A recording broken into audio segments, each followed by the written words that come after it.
Hola, ¿cómo están? Este va a ser el primer video de una serie de videos que van a componer las clases de literatura, o por lo menos una parte. Como ya deben saber los que estuvieron ingresando a las clases de Meet o a los que estuvieron prestando atención en el Classroom, lo que nos va a interesar, por lo menos en esta primera parte de la materia, es todo lo que tiene que ver con esos relatos que llamamos mitos. Las preguntas son entonces, ¿qué es un mito? Y si podemos decir que los mitos son literatura. Porque no quiero que nos quedemos con la idea de que, bueno, si el profesor lo pone en la materia de literatura, entonces necesariamente tiene que ser literatura.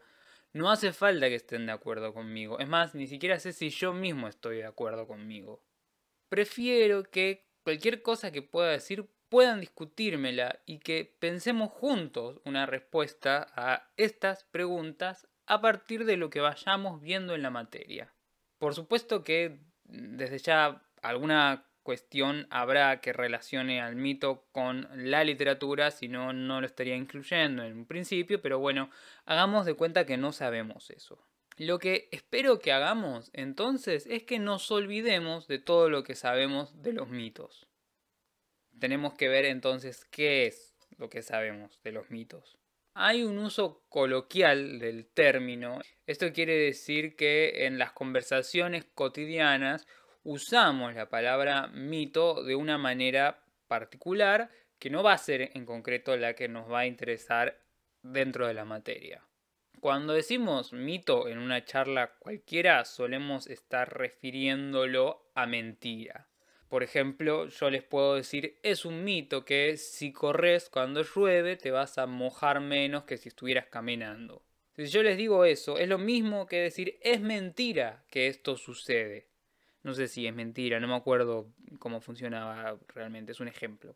Es decir, que estamos usando mito como sinónimo de mentira. Sinónimos son aquellas palabras que son diferentes, pero que tienen un significado igual o parecido.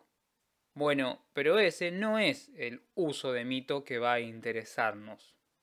Cuando estamos en la materia de la escuela tenemos términos específicos de nuestra materia.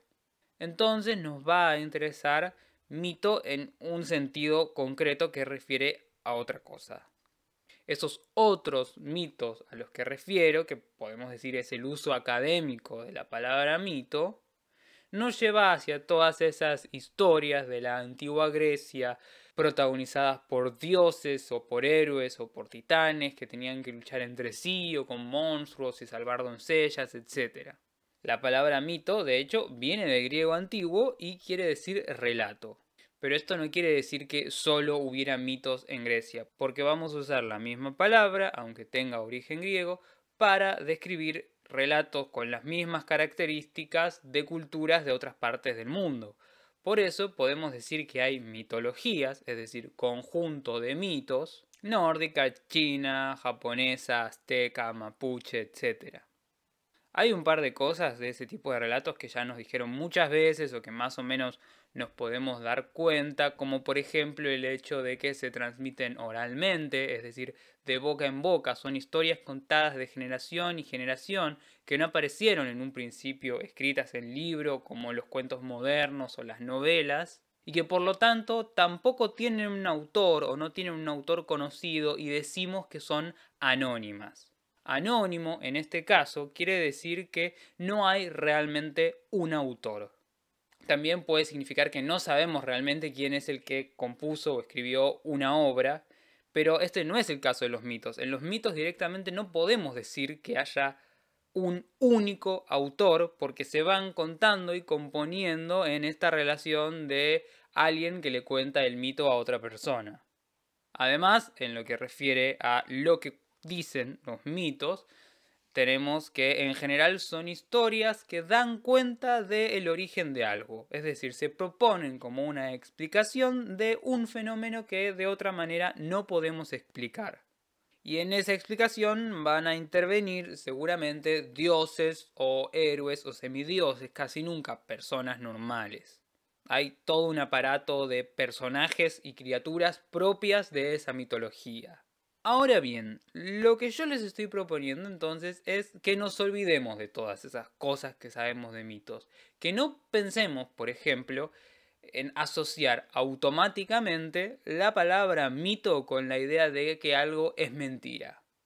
La idea es que todo lo que podamos decir sobre los mitos surja de nuestro propio encuentro con los mitos. Por eso ya saben que tienen una carpeta de Google Drive con una serie de mitos. Voy a dejar el link en la descripción.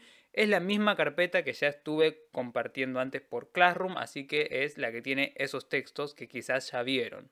De ahí en más, no es que vamos a empezar con una definición de mito y vamos a ver cómo diferentes historias son ejemplos de esa definición, sino que vamos a leer esas historias y después, entre todos, ustedes mismos, con los compañeros, hacia el final de la unidad o al final del mes o del año, lo que fuera, una definición de mito que nos sea útil para entender aquellas historias que vamos a estar leyendo.